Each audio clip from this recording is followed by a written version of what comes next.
Nikos and dear Ahmed, for the invitation.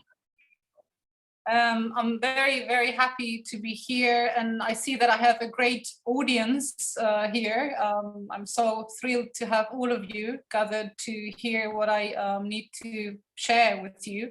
I will be basically sharing the findings of my doctoral research on Varosha narratives, and I will focus my speech on Varoshians' mnemonic resistance, their resisting memory, and the contested features of Famagusta of Cyprus.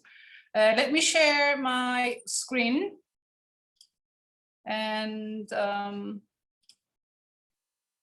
see if you can all see my screen. May I get a confirmation for this, please? Yes, okay, Nafia. Okay. Well, I will start with theoretical and methodological framework, especially for the academic audience, quickly. Then I will move to the types and functions of narrative to give examples from both, and for some further insights, of course. Well, as a communication scholar studying at the intersection of narrative, media, memory, and heritage studies, I am interested in the meaning-making processes of human experience and expectations. And I studied to understand how these experiences of the past and expectations of the future are narrated in different media, how the process of societies remembering, forgetting, and dreaming is communicated, circulated, transmitted, and even heritagized via media.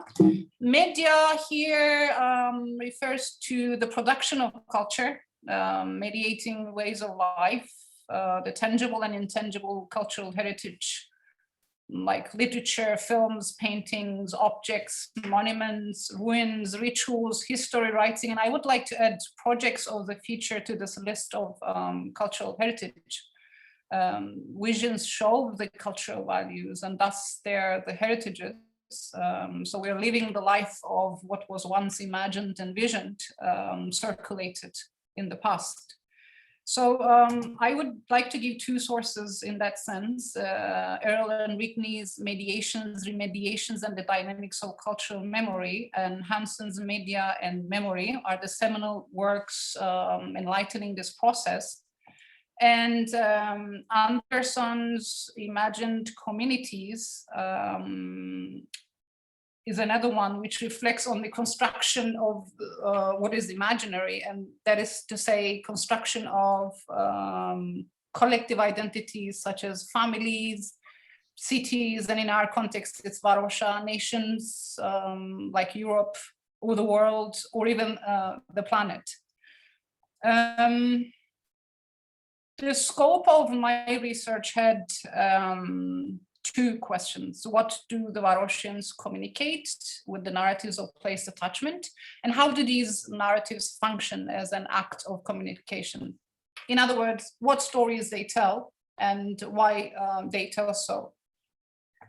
In search of answers to my questions, I approached the people of Varosha ethnographically, meaning I have done my best to minimize the distance between the researcher and the research. And for 3 years, between 2018 and 2001, I have become a participant observer of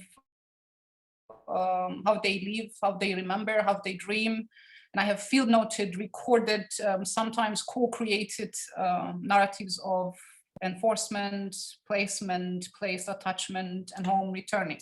So my position as an ethnographer here in this research is an ethnographer at home country, as a Turkish-speaking Cypriot from the post-war generation, researching the other community at home, the Greek-speaking Cypriots displaced from Varosha. And unlike the positivist approaches to research, arguing for neutral positioning, I had the lens of peace.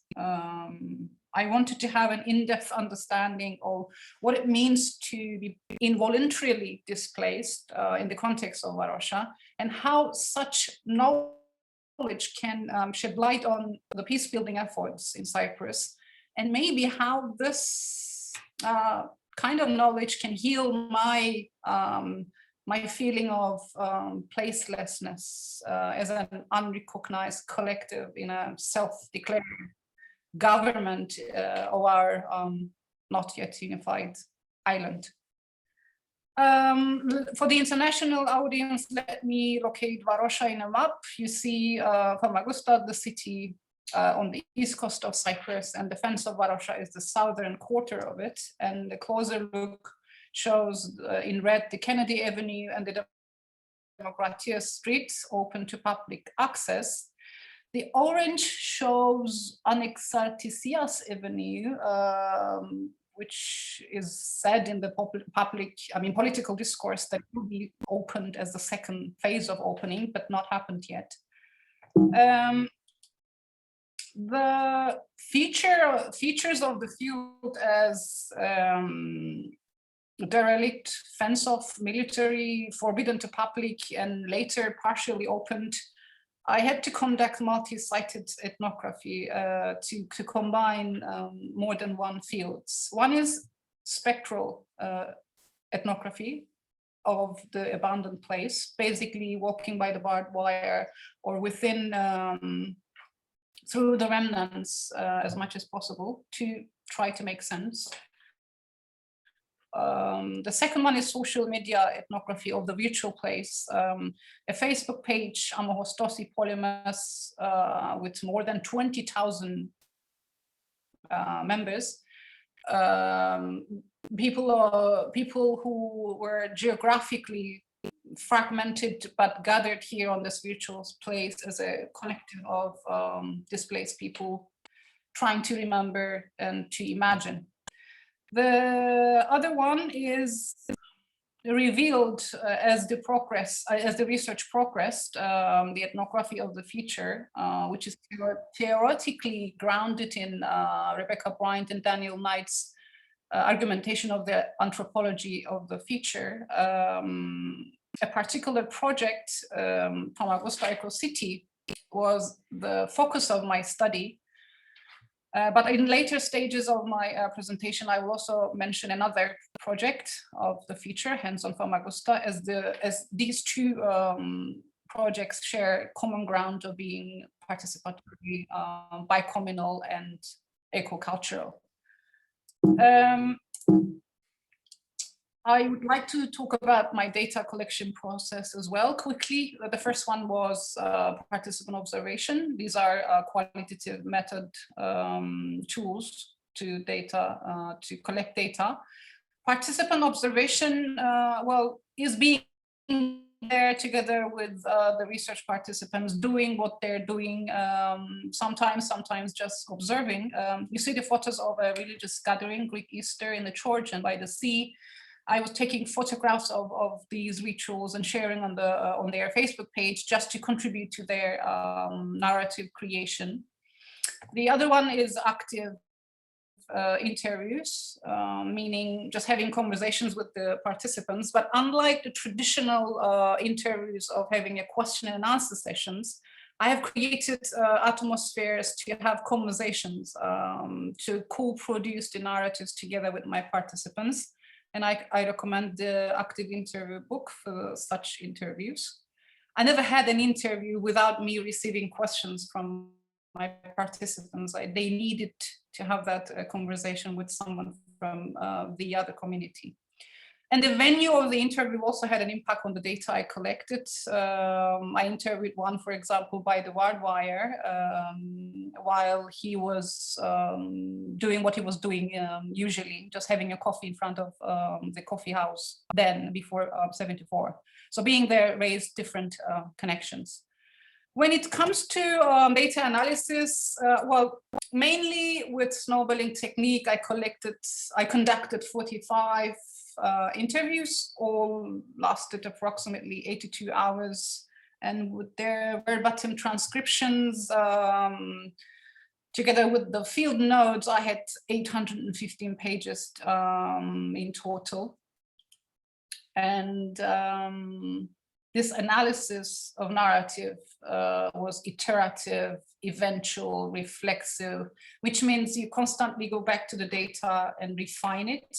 And I would recommend quality research methods of Tracy for further details of such analysis. I mainly focus on the themes, recurring themes in my data.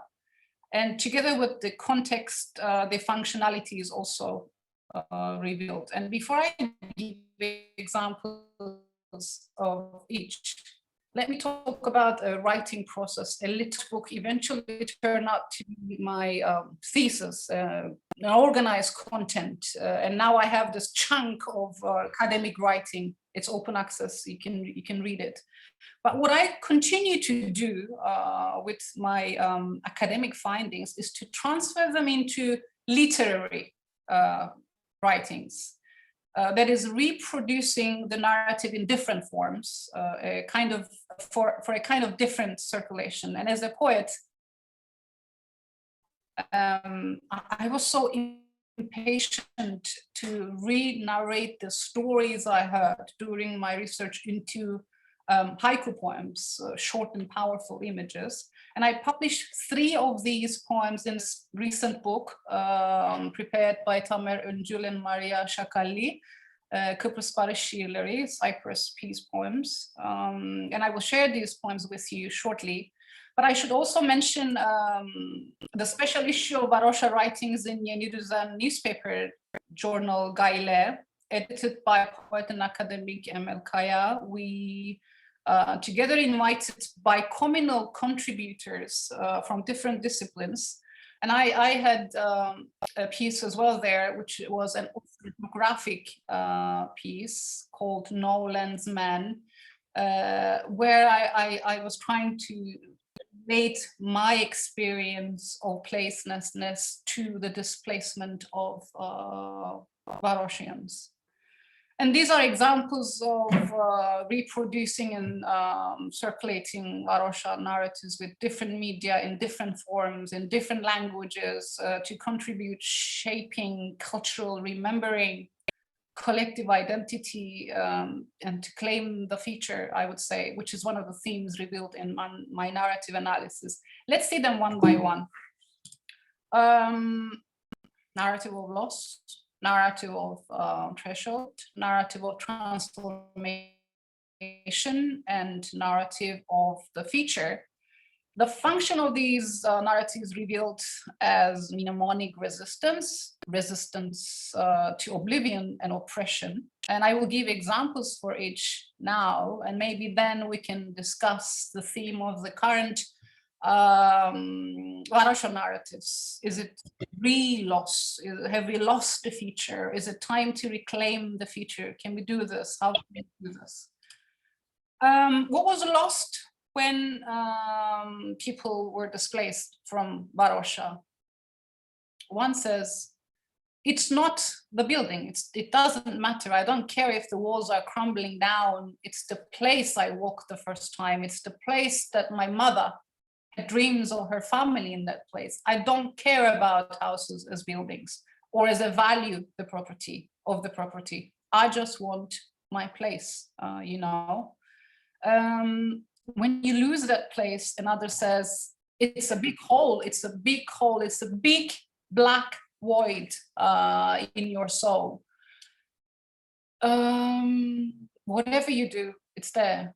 You know, it's your roots missing, the vibration of the city we felt even when we were indoors is missing. Another one says, the loss of the fresh air. When I entered Famagusta, the air is different. It's fresher, you may laugh, but yes, we all feel the same thing. We breathe differently, our hearts expand, it's a different climate. Famagusta is something else, I don't know what, I cannot describe it. You feel it inside you, and you breathe it.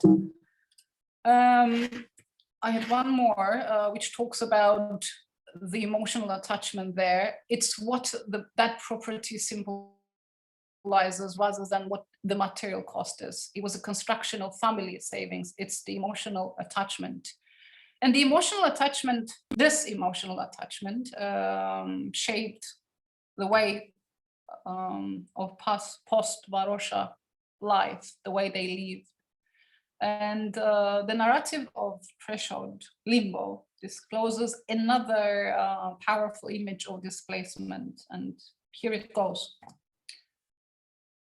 My mother died in 2014, and she loved flowers, trees. She adored them, and she was always planting in pots. Every time I asked her, why don't you plant in the ground, Mom? She said, when I go back home in Famagusta, I will take them with me and plant to root into ground there. I narrate this in a new form as a poem in my native language, Turkish. Then I translated it into English, and hopefully the book I plan to publish will be in 3 languages, Greek as well. Saksıya eker, evinden edilenler, ağaçlarını, planted in pots of displaced people, the trees. Narrative of transformation now, because previously what I said about the narrative of limbo repeated all along the narratives that I heard afterwards. So now I would like to talk about the narrative of transformation, which is about the change, the eventual change in people's perception. And this narrative also indicates the importance of bicommunal gatherings in the process of transforming conflict culture into peace culture. One says, shortly after the checkpoints opened, we were seated around tables talking to people in smaller groups as Greek Cypriots and Turkish Cypriots to share experiences. We cried and they cried. And on that table, we were crying because we were kept from our lens and our experiences. And I realized at that point that the reason they cried is that they felt enclaved. So I felt like I can go anywhere in the world, but not to the place I long for the most. And in their case, they felt I can't go anywhere in the world. And I feel like a bird in the cage. So somehow you start feeling for the other person as well. You realize there's another side to this story. Rebecca Bryant, in her article Partitions of Memory, calls this kind of change a narrative fissure, which is the crack in one's narrative where the other side's narrative can be heard and maybe reformed. I would like to give another example of how this perception of Famagusta has expanded to include the walled city for someone from the post-war generation experiencing Famagusta after 3003 checkpoint openings. She says, although I come from the region of Varosha, the Famagusta that I know and I have experienced and I have memories from is within the walled city. I feel so proud. I had friends coming last summer from abroad. I took them for a walk in Famagusta and I was like, okay, this is the Lion, this is the Othello Tower. Like I was so proud that I could actually give them a tour in that city. I felt honored, not in a possessive way, but with my Famagustian identity. Last example on the change in perception of Varosha into a unified city of Famagusta is from someone from pre-1970 generation, Emilia Mastri Cristoforidou. I will quote from her writing in Gaile Journal. She says, I have fond memories of my childhood in Varosha as it used to be. But memories aren't simply something that you have. Memories are promises to your future, vows to the ones you love, like I love Varosha. Memories are a search, and I have reached my conclusion. I cannot imagine my return to Varosha without the long, meaningful conversation with my friend Nafia, and that's me, over a cup of coffee on the veranda of my house. I cannot think of Varosha without the old city being part of it. I simply cannot imagine not being able to sit and eat delicious kebab or scrumptious cake in one of the many restaurants and cafes inside the old city. This is my new reality, and I really like it. Her narrative also connects us to the narrative of the future as well. I was having an interview by the barbed wire looking at the collapsing house inside together with the owner, and that dialogue also inspired another poem.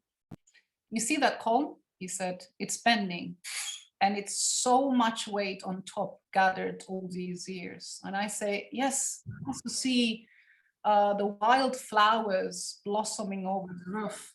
He says, because of the dust, the leaves and everything all stay on top and gets heavier and heavier. The house cannot carry it anymore and collapses. Seeing that roof becoming a soil for a new life, I wrote, biriken tozdur, çatı çiçeklerinin bir tek toprağı. Thus a mass is of the roof flowers, fertile soil.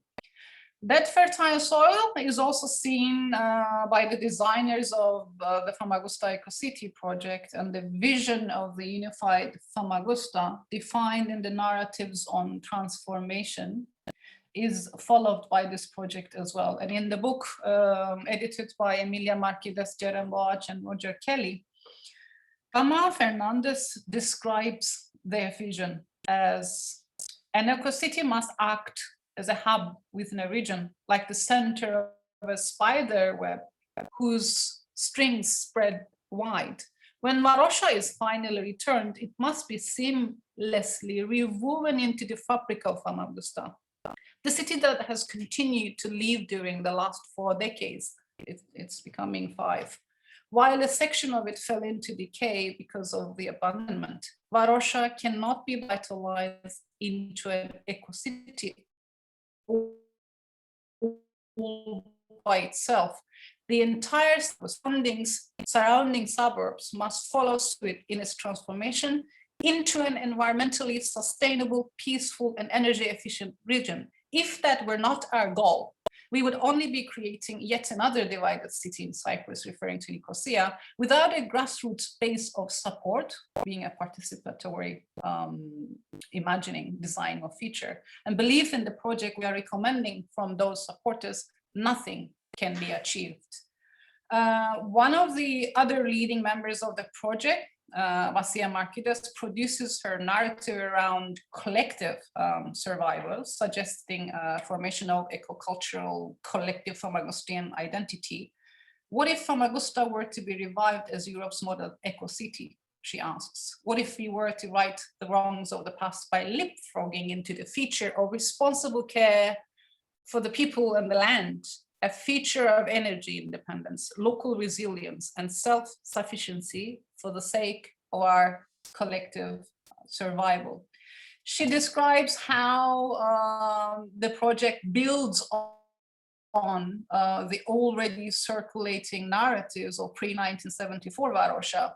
The remnants of stories are mere impressions of citrus and jasmine in the air, afternoon tea with friends, games of hide and seek in the reeds or the beach, open air cinema nights. These impressions all have something in common though, she says. They are all symptoms of closely knit community with cultural, intellectual, and creative vibrancy. They also involve the experience of being outdoors, living in nature, and enjoying the seascape on a daily basis. More on their webpage, and I know that the book is being revised for a new edition to be published.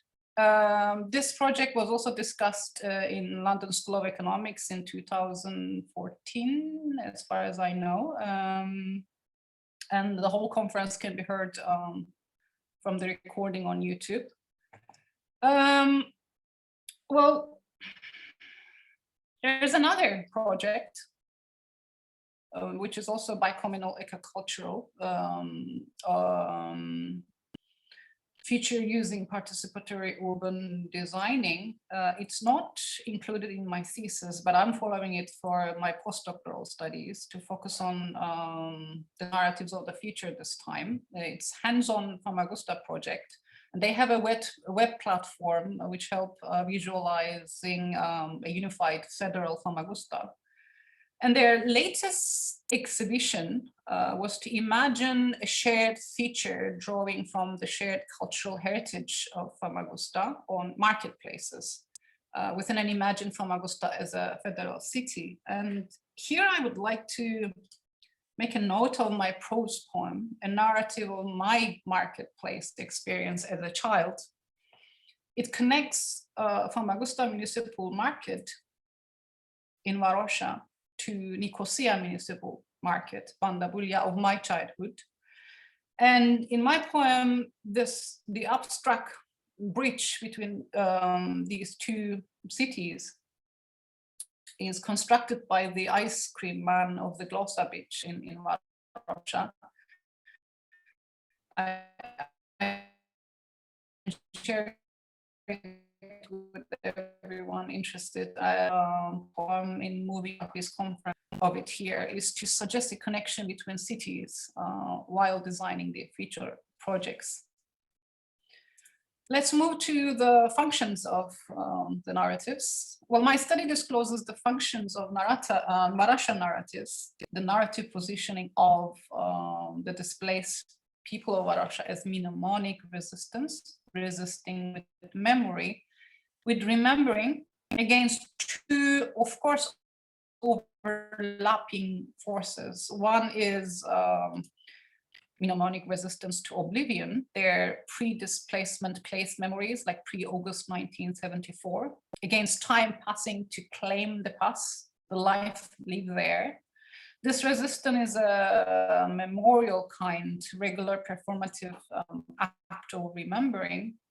The other is resistance to oppression, the post-opening place memories, post-August 2019, I would say, considering the press entrance. This resistance, which of course overlaps with the resistance of oblivion, is more to claim the feature, mainly against unilateral, non-participatory, oppressive, destructive political moves. And it's more than a regular memorial performance. It's mainly a protest kind, resurfacing intensified circulating narratives of resistance. Let's see some. I ask a Varoshian the reason why he keeps coming to the city regularly when he cannot stay. And he said, I'm not trying to build new memories. I'm trying to prove that I was not born 18 years old. My life did not begin in 1974. I had a long life here before the war. All the things I have are from age 18 and up after displacement, when I went here and there, when I started working, when I got married, but not from my life in Varosha. All lost. I come to reclaim my past, he said. Well, as the research progressed, I have identified the process of how they heritagize the memory of their life in Varosha to claim the past through textual, visual, material, performative narratives. And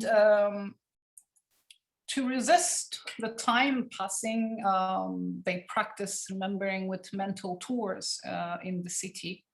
One says, I often walk to my town. Depending on the season, I change areas. In winter, I like the center of the town and the narrow streets of Ermo. Please hear the details. In front of me, the shop of Yannis Nestoros, the glazing shop of Kakinos near Ayos Nikolaos Church. Moving on the Demokratia Street, I remember the beautiful years when it was decorated for our parades, referring to the Orange Festival, most probably. I take a look at the ads of Haji Hamdi Cinema. I'm in and out of shops. I turn left towards the Hirion Cinema, towards the fountain, the Suflagia places, the municipal market, further down, pharmacy of Karula. Another narrative talks about the attachment to the place via tangible objects, personal belongings. I want to go back to my derelict home, she says. I want to smell the walls and kiss the soil. I want to look with a mania to find something thrown away that is mine. A photograph, a rusty bike of my brother, an old shoe of my family, The notes with my grandfather's handwriting on the wall behind the cabinet reminding us of our birth dates, a nail on the wall that my grandfather nailed even if the frame is missing. So you can see the photographs, all sorts of mnemonic devices, textual, visual, material, performative, even the smell of the jasmine. Some are created as an educational tool. Pamela Anastasi, a school teacher and the author of 2 books for children of Famagusta, Dreams from the Sand, and newly published one, The Lion Knows.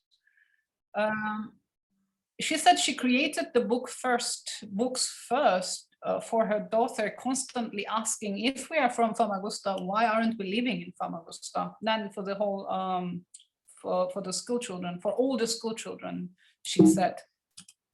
In our schools, we have the target to speak about the war 1974, about our places. So it's one way to use this book as a tool to tell them about Famagusta and what happened, but without pain, without violence, without enemy. I use my book as an educational tool for the kids to learn about our country with optimistic views, which is a very rare educational vision on this island, I am afraid. And that needs circulation and domination. One more striking example of how they resist not to forget, not only to forget, but to know better through painting. Katerina Talidou, a Varoshian who had to leave Varosha when she was a baby, used lights, shadows, reflections in her paintings, and she says, through the brush movements, it was like walking through the city and getting to know the places. It was the process, observing the details so as to render the image, the paint. That was my way of accessing the city, knowing the city, and need to encounter what is behind a barbed wire. I have seen Katerina's paintings in other people's houses from Varosha, and one of them is in Avgi Frangipoulou's living room, used as a functional device, and not only as a decorative thing, with lights on and off, with simple technological insertion there, and not only to help her resist forgetting, but also to narrate her vision. She says, I have the lights on in my city, Famagusta. Lights, perhaps hope, not only for Famagusta, but for the whole island. Though overlapping, I have observed some changes in the narratives after the openings. The regular acts of remembering have gained a protest manner, claiming not only the past, but the future as well. I have seen a tendency to heritagize not only the memory of the past, but the dream of return. And there was a call on Facebook, it's a Facebook post, a call for a collection of narratives. Famagusta will always carry the full weight of return, he said, the whole burden of the reunification of our homeland. There's no longer a vision in this place. So what's left for us? A key that locked the doors once and secured the house as if it was needed, will now unlock memories that will gently take us back in time. So stand high all together, since it is our duty to stay alive and together to return. Send us your own Varoshian stories, messages. We're not afraid of storms anymore. And the key unlocking the memory in the absence of doors is another strong metaphor I reproduced as a haiku poem. Kayıp kapılar, bellek kilidi açar, elde anahtar. The lost doors unlocks the memory, in hand the key. The narratives have been culminating in different forms again as textual, visual, material, and performative. And for the circulation against all the oppressive and destructive moves in the city, a new media device, an application is used, for example, to resist the vision of dark tourism. While demonstrations have been organized with banners saying stop playing games with our feature, say Famagusta, Freedom for Cyprus, as part of Buffer Fringe Festival, an interactive GPS application Echoes is created to narrate the stories of the public place in Varosha and people's experiences in these places. Varoshian artist and curator Yannis narrates the stories, and the application 95 stops that you can see here can be downloaded and listened through the walks in Varosha as a form of resistance against dark tourism activities going on. A new asphalt, school names covered with flags, music videos, having fun over others' pain, and many more. Yannis, in his writing for Gaile, referring to a Greek mythology, called these minotaurs, monsters, half animal, half human, and monstrous visions to fight against. He writes, a red thread that starts from the lonely Don Quixote, the small mural by Paul George in the Blue Bungalow, the seaside cottage, spreads in all these streets of the city like the thread with which Theseus will come out of today's nightmarish labyrinth. There are far too many minotaurs in there. It's the newlyweds posing for their formal wedding photos in front of our dilapidated houses. It's the pop starlets swaying uncontrollably in front of the ruins of a blackened war crime. It's the tourists taking carefree selfies on the crime scenes. This disrespect must definitely be restored. It's high time we did something about it. What is done so far? Just a few examples. A recent documentary by Elena Alonefti, I Claim, is a collection of narratives the people of Varosha tell about their intention to claim not only the property, but life in Varosha, right to live in Varosha. And one of the first TV documentaries done after the opening is by Konstantis Konstantiou, called Famagusta, the Hosted City in Europe 2020. And the last example I would like to give for narrative resistance to oppression is Anna Marangu's call for focus on the future in that documentary. She refuses to talk about Varosha as a set story of the day they left everything behind. From now on, what? She asks. There are new generations growing up, and all they know is that Cyprus is from Latcha to Paphos. She continues producing narratives of the future. She has written a letter happening in Famagusta in the year 2124. Hulusi Kilim and I translated this into Turkish. It's published. But what inspires me more is her comment on Varoshians' recent swim to the Camilla Rock, like they used to do as the youth of Varosha before the war. That act, Anna says, is not of hope, but crevice of life. Maybe a fissure of narrative leaking light in the dark tunnel of the political front. I have not transferred this into a poem yet, but Niki Marangu, a Varoshian poet, did. Every year on August 13th, the day the Turkish army entered Famagusta, an 8-year-old Constantis fled with his family.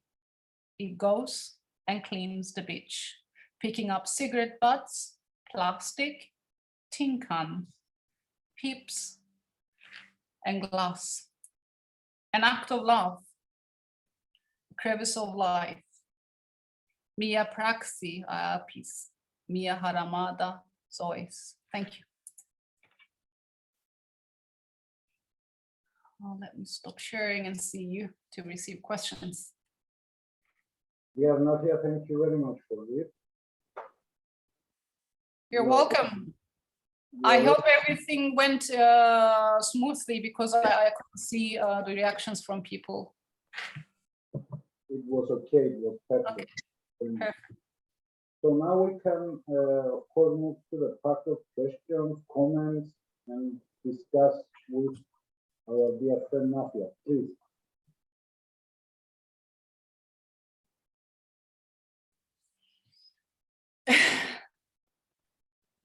We will start with Maria Georgi. First of all, thank you very much to the organizers and to Nafia herself for this extremely interesting presentation. I wanted to make two questions. The first one is whether you found any differences in relation to gender, and whether you found any transgenerational differences, because it's an area I'm working on myself, like transgenerational memory. And I have another question, but I'll leave it for later to, yeah. So these two for now. Thank you so much. Thank you, Maria. That's a good question. I would like to start with the second part of your question, transgenerational differences. You mean differences between pre-74 generation and post-74 generation's way of perception of Varosha, Famagusta, the future of Cyprus? Is that? Yes. Okay. Yeah. I gave an example in the narrative of transformation where a post-74, a person from post-74 generation saying, my experience of Famagusta is with the walled city, not with the fenced-off area, which is known as Varosha. So she says, having an experience here out of Varosha and inheriting the memories of my parents from Varosha, now I have a complete Famagustan identity that I am proud of. So I can say, I mean, I heard similar things from many other post-74 generation people, and I am one of them. I can say the main difference between the pre-74 and post-74 generation is the new generation's ability to see and to dream of the future of Varosha as a whole unified city called Famagusta, rather than focusing on specific properties or you know, it's more unified and it's more expanded into being a Famagustian rather than coming from a region of Varosha, let's say. Gender differences, well, that wasn't in the scope of my research, but I can just say how with men, I mean, they kept themselves together, trying not to cry and showing emotions, but with women, we were so open and crying and laughing and drinking and spending some more time. The way they expressed themselves differed a little, expression of emotions and everything, but I don't mean men were not emotional in that sense. I had seen their eyes watered all the time, but they were quick in changing the moods there. The way they see the future, I think woman is leading in that sense, I would say. Thank you very much. You're welcome. Nafia, I want to make a suggestion. You maybe better if we take a group of 2 or 3, even 4 questions, and then you can comment on this, okay? Yeah, no problem. I'm taking my notes. I see some hand raised, Lorna and Nicholas. Lorna Vasiliadis and Nicola Ostelia, please. Hello, Lorna. Hello. We haven't met yet, but I feel that I know you. And I read your dissertation twice. I have just started my PhD, and it's about solo performance, looking at displacement through solo performance, and just to put myself in context for everyone here, I was born in London. I'm a Charlua, but I lived in Cyprus between 1970 and 1974 in our beloved Varosha. And that pain of leaving is with me every day. And recently I wrote a personal essay for an ethnographic project, which involved talking to my mother about the recipe book that she took with her on the day that we fled, and she still has it. And what I realized when we talked was that although we Varoshodas talk all the time about Varosi, there is a level that maybe we can't get to because it's so painful. And I had never thought about this until I spoke with my mother. So it felt like there was certain, I wondered if you had a sense of this maybe in your research. It feels like we want to talk and talk and talk, almost like we're photocopying the memories because, as you say, we don't want to forget. It's the mnemonic resistance. But what's underneath that? Do you feel that there's more to uncover? Nafia, can we take also Nafia? Yeah. Let's hear also Nigos, and then comment on both. Yes, thank you. Nafia, merhaba, çok teşekkürler her şey için. It was wonderful, a wonderful presentation. I was following as a historian and also on behalf of Cyprus News Agency, and I have a question for you. You talk about Greek Cypriot experiences towards Varosha. What are the feedbacks, the vibes from your community towards your work, your poets, and this kind of resistance to oblivion, the resistance to oppression? Thank you very much, Nafia. You're welcome. Thank you very much. I'll start with your questions because Lorna seems more demanding for me. I can say that I think Famagusta is a kind of leading city in terms of bicommunal initiatives coming together and creating the sense of living together. I mean, Famagusta Eponymous and Famagusta initiative from the Turkish speaking Cypriot community have been working together to create this peace culture within the limits of Famagusta and spreading to the rest of the island. And I have become member of Famagusta initiative when I started my research.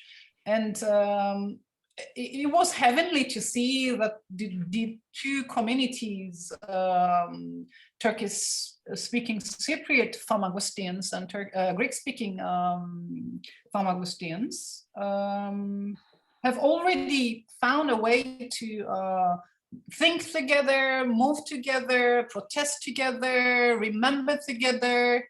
I couldn't include Turkish Cypriot perception to my research, but it is in the list of some post-doc studies that I would like to have.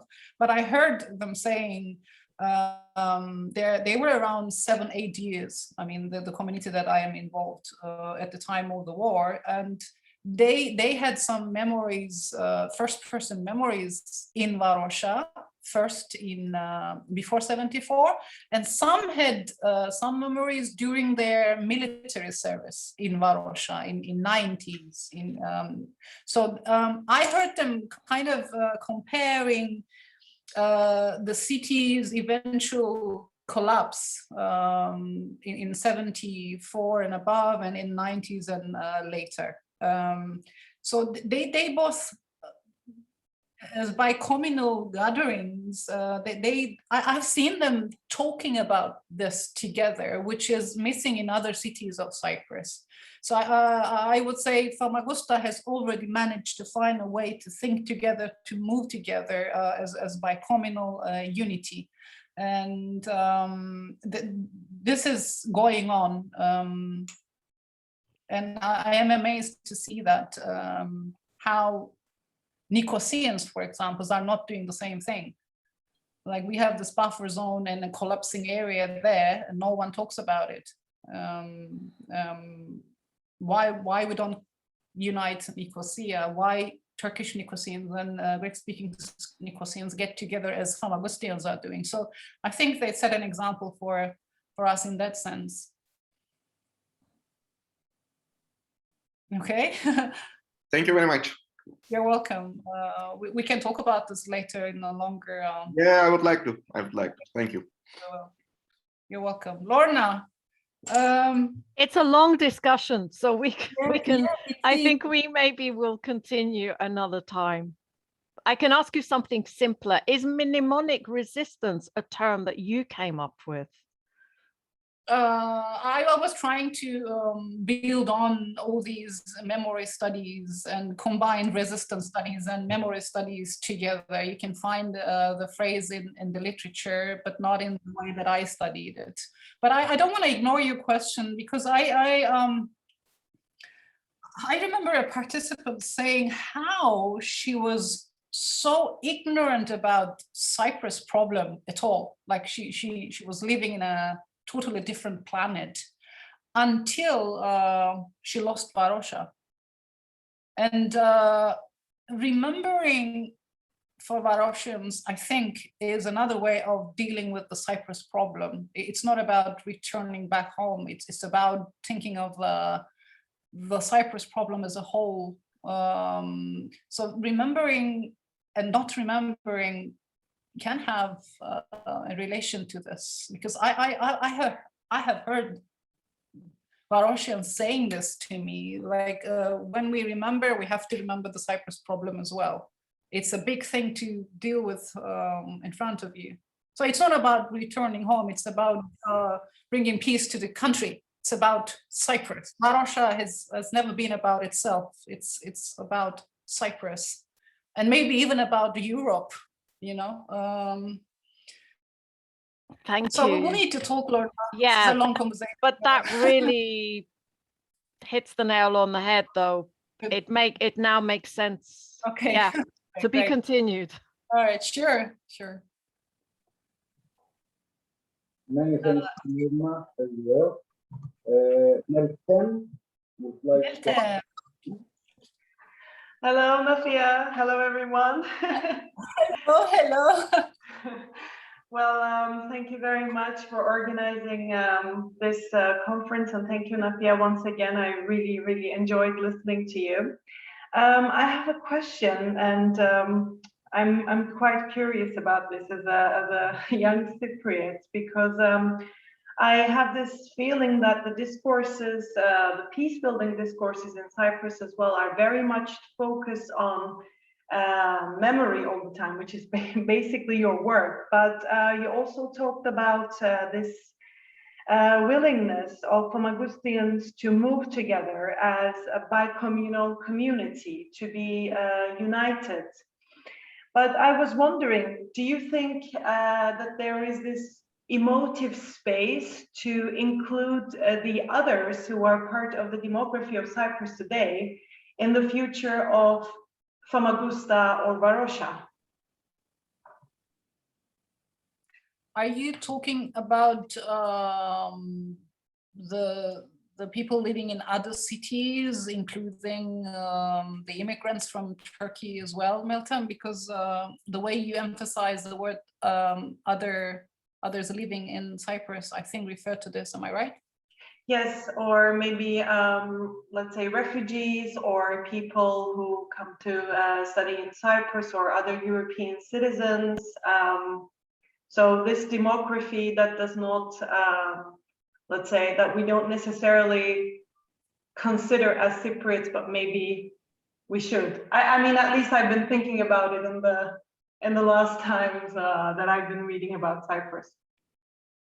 Yeah, great question though. You know what, we Cypriots are so busy with making peace with each other, and we have the tendency to forget all the other people who were born here in Cyprus, who choose to live in Cyprus, and while trying to avoid nationalism, saying that it's so fascist ethnicist, we have the tendency to become one when and if we ignore all the other people living in Cyprus and wishing to contribute in the peace building efforts, because that's the country they choose to live in and they want to live in peace. Within the Famagusta context, we have this huge university population going on there in daily life of Famagusta. We have a lot happening with the opening of Varosha, which changes our mood all the time. We have a lot to fight against. These things are emotionally heavy, and we get tired. And I don't think we focused on the inclusive projects yet, because we're so busy with resisting against all these things happening now at the political front. This is a great reminder, I would say, Meltem, that we have to expand the way we think to include everyone wishing to contribute and in the peace building efforts of Cyprus. Yeah, that was a missing thing. Yes, I agree completely with you. Thank you for your answer. Well, yeah, to be honest, that's a kind of showing us a mirror, saying, okay, you're too busy with making peace with each other, but how about all the others wishing to contribute there? Because we will find everything we ignored in front of us. Yes, I agree. Thank you. Talk more soon. Yes. Yeah. Vivian, Vivian, hello. Hello to you. Hello to everybody. Great to see you. I've read your work over and over again. And I didn't have the chance to come to Cyprus after you finished with it to discuss a little bit on it.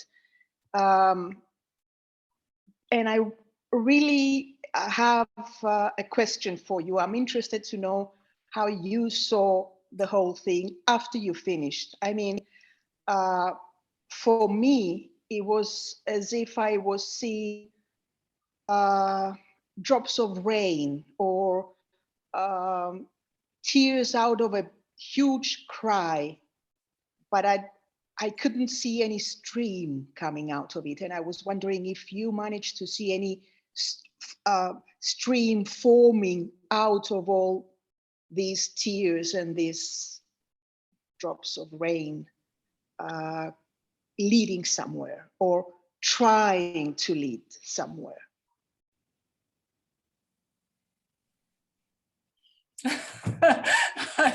That's the big, very big question. The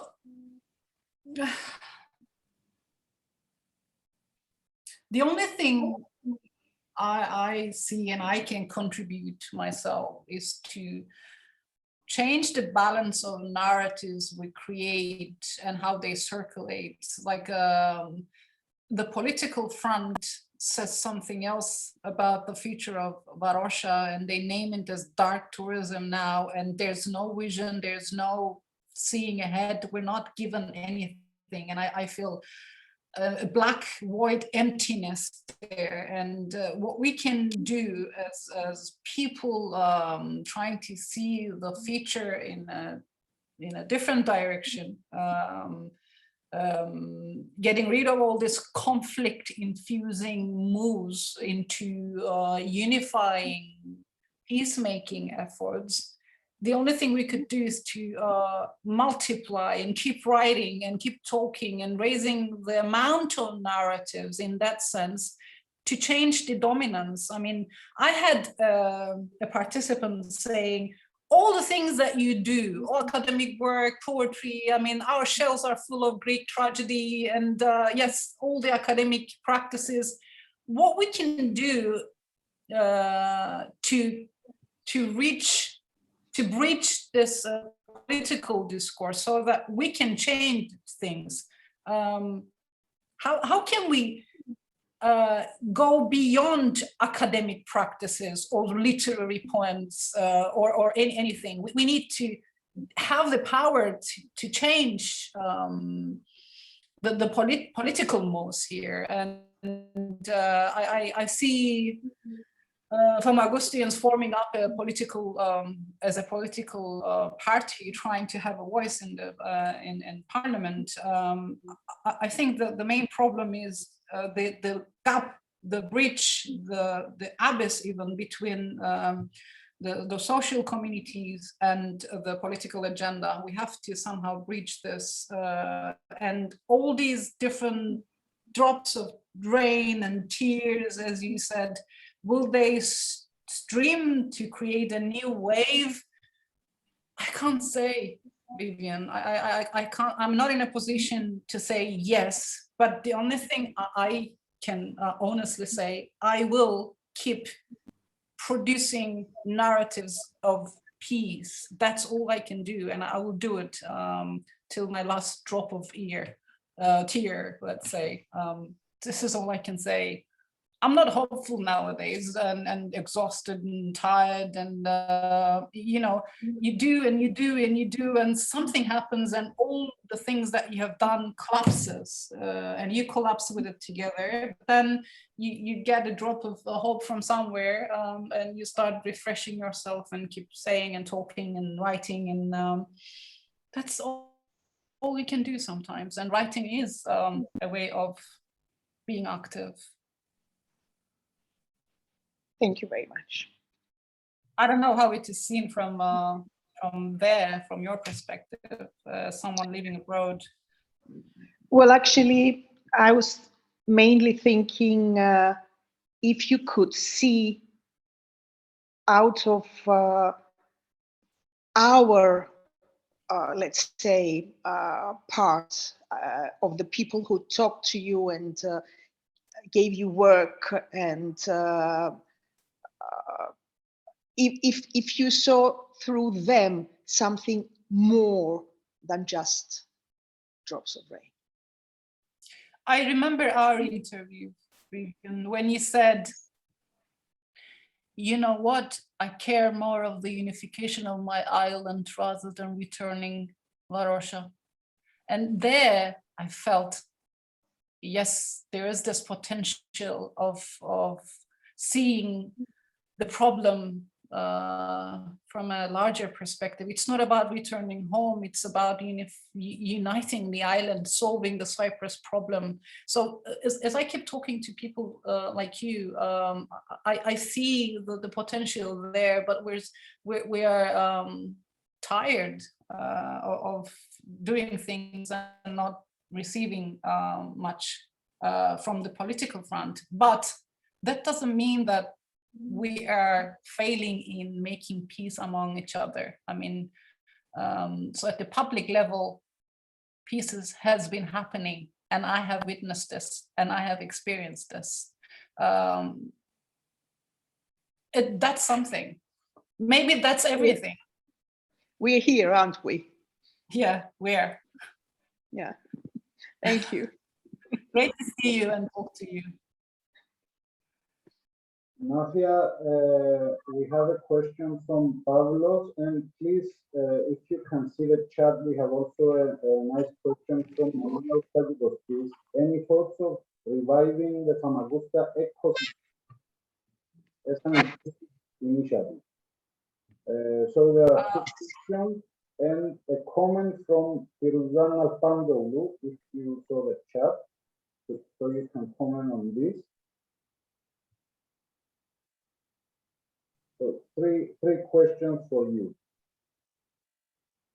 Nikos, you have some connection problems. I think I couldn't hear everything you said. I'm just checking the chat, seeing comments, and you said there is a question as well. Yes, Menelaos Hagikostis.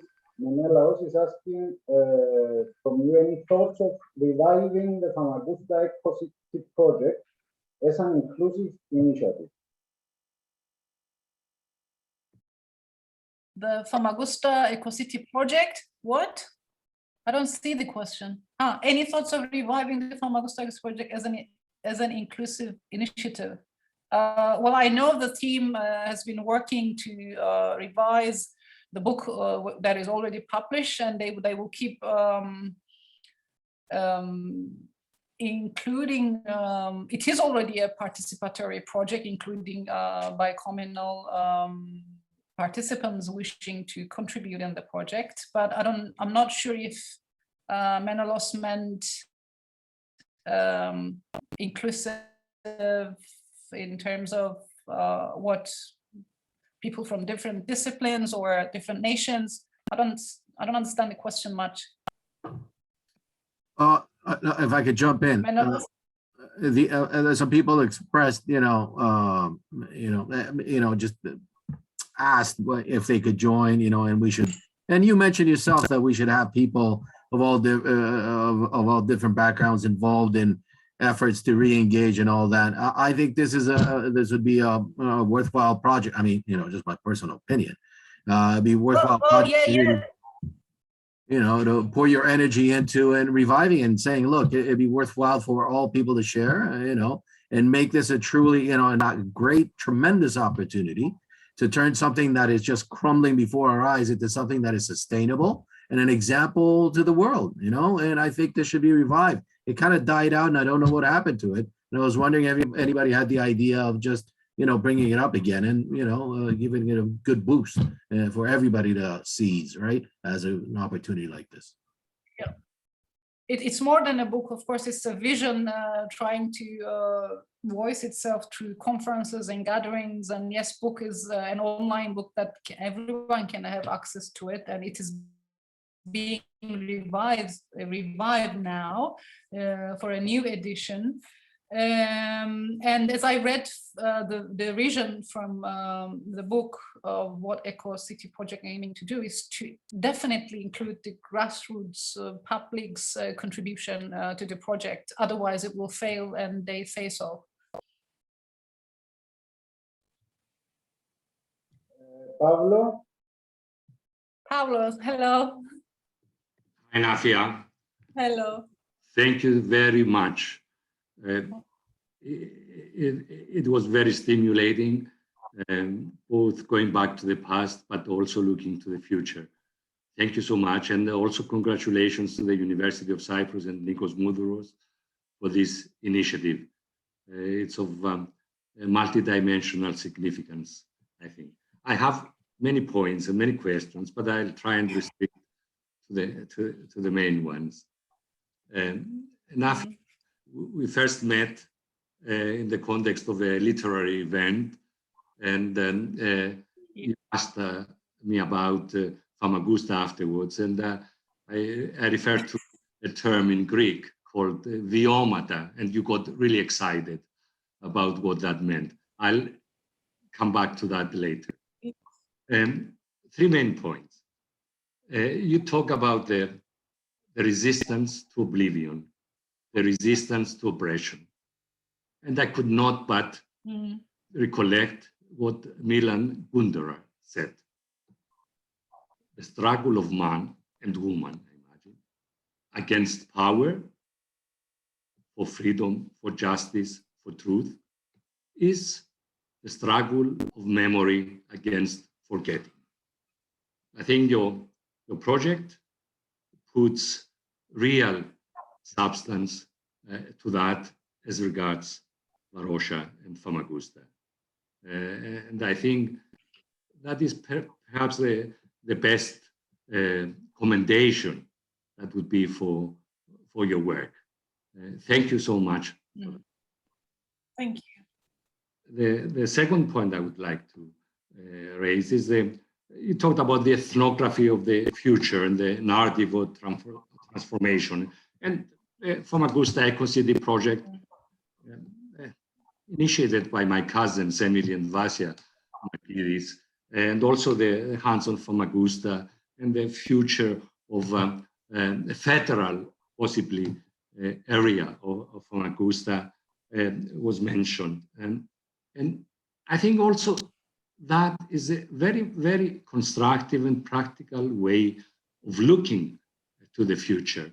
And if you would permit me, I would mention an initiative in which I am involved and we have put forward under the name Save Famagusta initiative that actually tries to push for that, not only for the worth of Famagusta and Varosha in its own right, which is great, but especially for its significance for the prospects of resolving the Cyprus problem and reunifying the island. Without saving Famagusta, there is no prospect of reunifying the island. And part of that vision is an integrated, I wouldn't say unified, but let's say integrated area of Famagusta from Salamis to the Rinia, including the whole area. And there has been a positive reaction up to now, and it is in the context, as you may have seen in the political scene, of this talk about confidence-building measures, which include, as an essential part, the assuming of control and administration of the fenced area as a first stage by the United Nations. So what you are doing is not only just academic, it has very, very practical and constructive implications. So thank you for that again.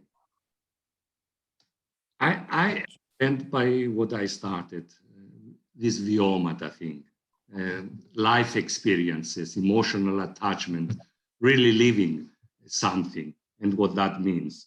And you mentioned one narrative where the participant said, it's not the property, it's not the building, it's my place. Germans have the best term for this, Heimat, home. What is part of your soul, and that relates to a very well-known saying about Varosha. And all the other testimonies you cited talk to that, about these viomata, these life experiences. And Vivian has written about that very well, and other poets, Kyriakos Charalambidis, Niki Marangou, Anna Marangou, Niki Kachaouni, and then your friend Jenan Selçuk wrote a great poem about Famagusta. They encapsulate that. But if you'd allow me to say, and it's in memory of her, the best that has been written is a very short story by Myrto Azina Kronidou called In the Heart of Venice. If we have time at the end, I may relate the English translation of that, what it means to be of Famagusta, of Varosha. It is imprinted very deeply in your heart. Thank you so much. Thank you, Pavlos. I would love to have you as the participant of my next project, next study, because I missed the chance interviewing you in the first one. And I see that you're full of insights and ideas. I would love to have them recorded and see how I would include them in my work. if you're My willing. pleasure in more than one ways. Thank you. Okay, thank you very much. Thank you. Do we have any other question, Nikos, or shall we end the session? Maria would like to ask something more. Okay, Maria. Yeah. Shall I go ahead? We have another 15 minutes, Nafia. Is it okay with you? Let me hear Maria's question first, please, because I think she's having a connection problem. And please take also the question from our friend Kirill Lafon.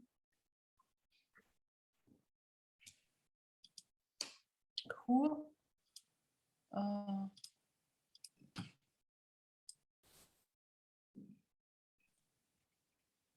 Maria, can I hear your question, please? Yes.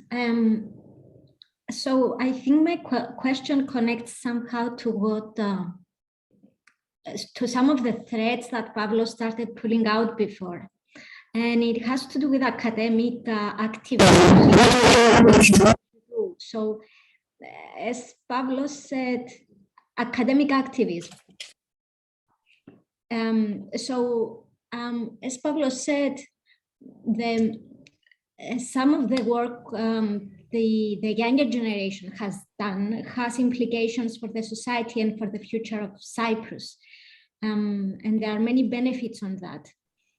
I'm also wondering what are the implications, the ethics behind it, the dangers behind it. It's a question that troubles me a lot, and it also troubles me when we, in relation to the academic work that is disseminated or appropriated or rewritten through art, which has lots of power. But yeah, it's a question that troubles me the last couple of years, like,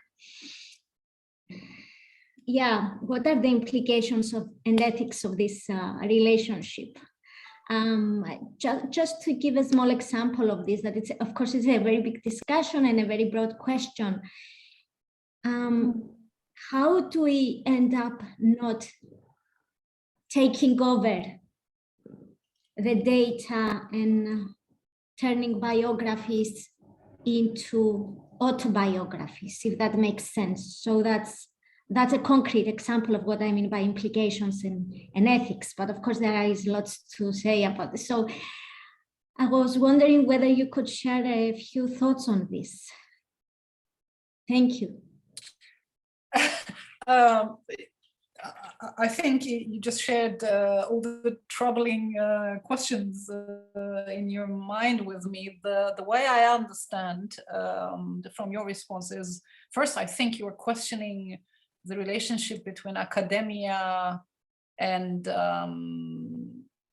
social change, and you relate this to art. Like for me, let me just comment from my experience of what I understand from academia.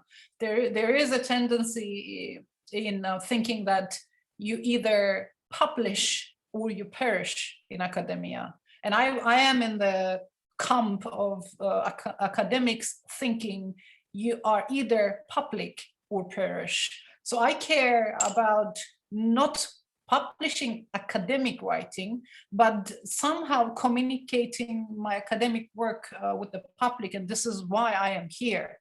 And art, and specifically poetry in my case, is re-narrating the academic findings in a new form so that it can reach a different audience, and it can create strong, powerful images like capsules of, I don't know, hope that can circulate easily when you compare it to a chunk of academic writing. I mean, nobody will get a PhD thesis unless of course, interested in it for a specific reason. But we don't read academic chunks of writing, but we do read poems. And the power of being able to turn academic findings into poetry or into any discourse that would be easily circulating, communicating ideas, then I think we can connect academia to the efforts of social change. I'm not interested in any academic work if that work is not aiming for the betterment of society. I mean, I'm not interested in works that are dusted in shelves of libraries and no one is reading. So for me, the troubling questions that you had about academia and ethics, if I understand correctly, I think you're trying to ask whether I have problems in becoming public with my academic work. Let me rephrase. I have no doubt of the power of art, and I have no doubt that I think research by nature is political. And since it's political by nature, it has to do with either social change or social maintenance. My question is, using art or activism can have a huge power and benefits for society, but at the same time, it might entail some ethical issues. What is your take on this? This was my question. So we always have ethical issues and ethical implications, always in our research, in our findings, in whatever we do.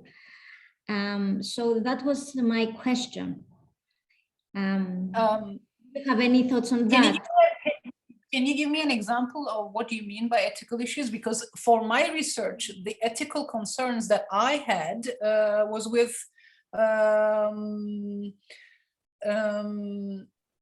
protecting the participants' open identity. Like I had to have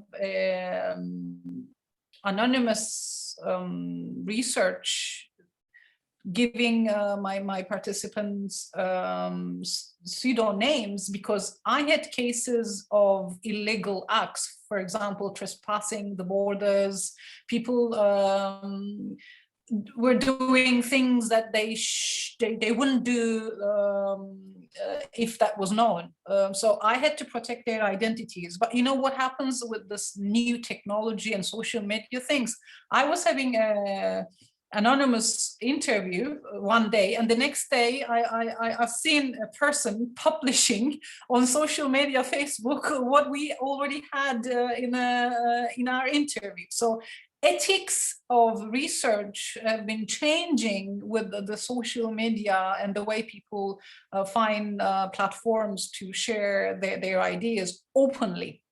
And I also had ethical issues while I am referring to people. I named some of them and I didn't name some others, and I had to take have permission from the ones that I will share their full names, because their copyright issues come. So when you do an academic research, all these ethical issues come to front, and you have to, it's not something that you do in the very beginning of the research and you forget about it. It's a constant concern that you have to continue doing the whole research.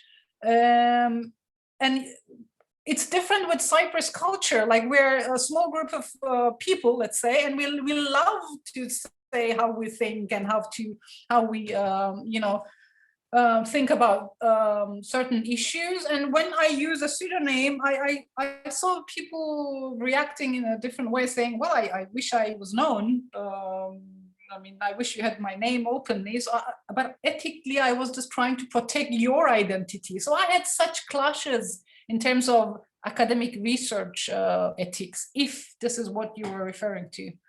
Because you're not giving me examples, I have to just respond to your question of ethics from my experience. Yeah, my question was a bit different. Thank you so much for today. I'll find your email and we will talk more about this. Thank you so much. Okay, all right, sure. You're welcome. Nafia, may I pose a question as well? Yes, of course. Hello, Avgi. Hello, my dear. Mnemonic resistance and poems and writings, etc. In your research or in your study, visual impacts like visual photos, I mean, what bearings did all this have? Do you think they have visual, like photos, etc., have an impact? And I'm always talking about the case of Famagusta here. You think the balance between a beautiful writing, etc., because what do we usually see, and I'm talking about social media, is that you put a photo and you get whatever, 100, 1,000, or whatever, and you write something which is much more important, and sort of nobody reads it. Okay, as far as the research is concerned, visual things for you, what balance, what bearings did they have? I would respond with a very short answer to that, Avgimu. I would say everything we say, everything we write is already visual. Writing can have an impact on people only when it helps visualizing. That's why the visuals already have the advantage of communicating the message quicker. Yeah, it's for the communication of the message that I'm talking about. And that's why I care about transforming my academic findings into short haiku poems, because they're like a snap of a visual, and it's an image that can be remembered much easily when you compare it to a long paragraph in an academic thesis. So I would say, as long as we make our writing, our speech visual, it has a similar impact of a photograph or painting. And the way we, for example, I gave an example of Katerina Ateloudou's painting, and the way you use it in your living room, having an interactive impact on one's daily life, which relates to the past and to the future at the same time. It's not something that you see, it's not one-dimensional. Yeah. By switching on and off the lights, you create an interactive atmosphere in your life now, referring back to the past that you had, and the future you would love to have. So anything visual, together with some technological insertions and the way we use them in our daily lives, changes the impact on people and how they remember and how they imagine. So everything is visual, yes. One last question, one last statement. How can we use this PhD and this thing for the peace process? How can both sides, and maybe Nikos, with his background of politics, can talk about this as well? How can this be, channeled to the right places and people so that there's an impact? Nafia, before commenting on this, please, can we take also the last question from Kirill? If Yes, Kirill. Please, Kirill. Nafia, and thank you for everything. As usual, always with you, it was always clear, deep, and very, very nice. So thank you for the presentation. The question I will ask to you is more about legacy of the Varoshian people. How do they do this legacy of Varoshian, of Famagusta, into their family and to the next generation that are coming? Do they use some tools? I don't like the term strategy, but tools, I don't know, maybe photography, video, books, maybe going back to Varosha with the family, maybe football club, everything. Yeah, remember the quote I had from Varoshian saying, "I come here to claim my past. I visit the city to claim my pass, although I have to go back and I can't stay now. I come here to claim that I had a life before the war here. Yeah, totally. I see this legacy of Varosha being transferred to the new generation by taking the kids.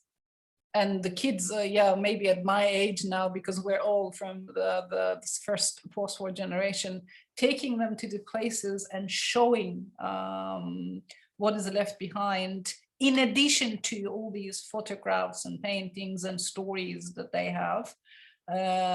So this is the new stage, let's say, after the opening. Now people are taken, I mean, new generation are taking to the place itself as a venue of all these stories have been told for years. But there are two tendencies to this legacy. Although it's a minority, I had people saying, I try to avoid transferring the pain of longing to my kids, because until we return and start a new life there, it's painful. So there are people trying to separate this emotional burden, they say, from their kids, but the majority is trying to transfer this identity of being from Famagusta to their kids, because they foresee that they will return and have a life there, finally back in their roots. And yes, photographs, stories, documentaries are tools like mnemonic devices, as I said, in different forms to transfer this identity to them. And yours maybe will be one of them. Thank you. I hope so. And it's also linked to the question of Avgi before. Yeah, I think Avgi was trying to ask how we can continue circulating my work and all the other works done on Varosha. Like I am, that's why I'm here, Avgi. Like I am here to talk about something that I don't want to stay in shelves. That wasn't the point. That wasn't the reason I spent years on a work. I wanted to be circulated, to be heard, because I wanted my academic work to contribute in the social change so that I live a better life together with everyone who chooses to stay and live in Cyprus. That's why I study. Correct. You know? Correct. Okay. Many thanks to everyone of you because of your presence here. It's very nice to have you together to discuss such an issue with Nafia. Nafia, many thanks for your time. And maybe after the situation with the pandemic, we will have also the chance to have you here in the University of Cyprus. So thank you everyone again, and I would like to in a few days we will cover the video discussion online. Okay. Because your connection is not good, huh? Next time do something else. We cannot hear you. Do we have any other question, or we can end the session? That's all I want to know. And please, everyone, feel free to write to me for further questions on anything. I had someone with further questions. Cyril, we're already in contact, and we'll talk. And anyone else wishing to have further discussion, I'm here available. Okay? Thank you. Thank you, everyone. Thank you. Because may I leave? May I leave? Okay. Thank you, everyone. And Maria, please write to me. I want to understand your concern of ethics. Okay? Thank you very much.